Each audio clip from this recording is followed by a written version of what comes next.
So I already forewarned my guys I'm probably gonna ugly cry. So come Monday morning, none of you can hold it against me. You know, I actually had to write this out because if not, I would probably hold you hostage to my gratitude attack that I've been having the last couple months. So I'm not gonna do that. I'm actually gonna stick to what I wrote. But I've tried so many times to write out what I was gonna say.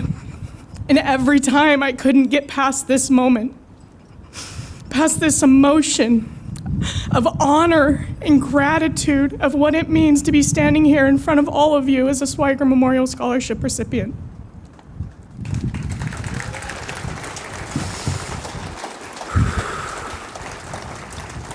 And I wore makeup, so I'm really trying hard not to mess it up.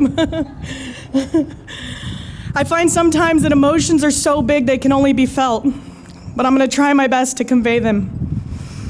First off, I'd like to thank everybody that showed up for us and for this event, for being a part of something that is just bigger than just one person. It's way bigger than any one of us just sitting here. To everyone that had a hand in making this amazing moment happen, the volunteers, the donors, the scholarship committee, the contractors and companies trade-wide, you all are making a difference. And the depth of honor and gratitude felt, I can only hope that I show it in my actions, in my work ethic, in my personal life, and in my attitude. I didn't realize that I could have any deeper emotion towards this moment until yesterday when we were setting up. And at the end of the day, I looked across the yard and all the preparation and the planning and the care and the attention and the love and pride that went into making this moment happen. Like I've never been more proud of being a member of my crew. To all the scholarship winners, thank you. Congratulations.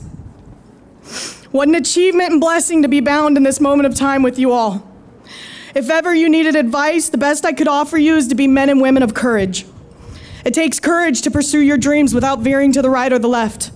It takes courage to believe in yourself, and it takes courage to walk through the doors of opportunity when they open. For myself, deciding to join the local 1961 Piledrivers and this brotherhood has been one of the best decisions I've ever made with my life, besides choosing to be clean and sober. I was having a conversation with one of my coworkers and he gave me the best advice possible. He told me to share my story, so that's what I'd like to do. Anyone who knows me knows my story. I'm not proud of my past, but I'm proud of who I've become despite it. I don't share because I believe I deserve attaboys or kudos, and I share because maybe someone somewhere might resonate with my message. So for those of you who don't know me, I'd like to introduce myself. My name is Ayers. And I'll say this up front so there's no illusion. I come from a good home with 2 loving parents. My childhood was just shy of perfection, minus the white picket fence, and yet still that was not enough. All that tells me is that addiction has no bias. It doesn't matter where you come from or who you are. It just sits on the sidelines waiting to destroy lives.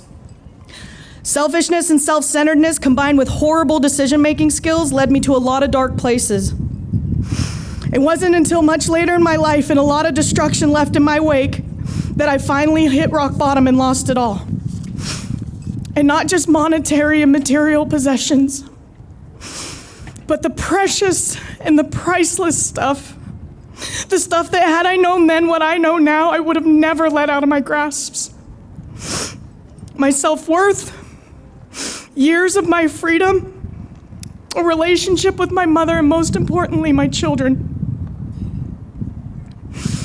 Even with all that I'd lost, some that still years later hasn't been restored, it was honestly the best thing for me. It was during that time that I started to grow up and found my passion for welding. Guess you could say it took a lot of falling down to finally learn how to stand up. And not just stand up, but stand tall. I'm here in front of you today, proof that people can change, that there is hope for the second and third chancers in life, and that we can and do recover.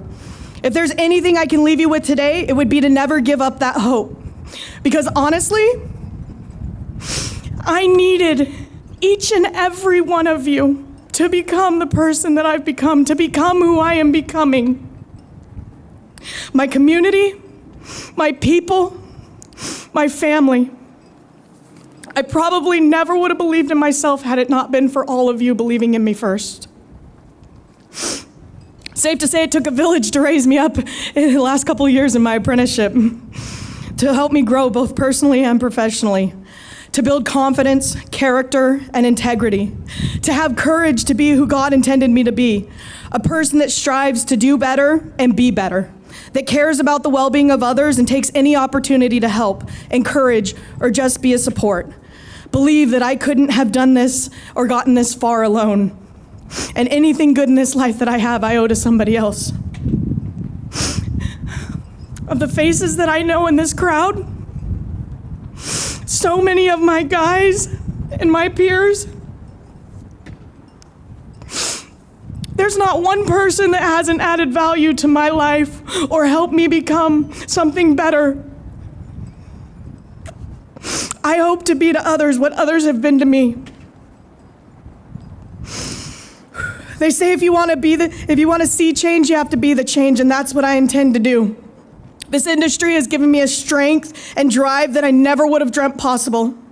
It set goals and attributes in me that I never would have thought to be obtainable. And what I've learned is that with enough hard work, an appetite for learning, and a good attitude, the sky is limitless. Once again, from the deepest part of everything that is within me, I thank you all. I'm blessed to be a part of something so much bigger than myself, to feel connected. Blessed to have found a home with Advanced American Construction and PNCI, where I have amazing people on my right and my left, my brothers and sisters keepers, that want nothing more than to see the next generation succeed. You all are making a difference, and without a shred of a doubt, you've made a difference in my life. My name is Ayers, and I'm a proud Local 196 union pile driver.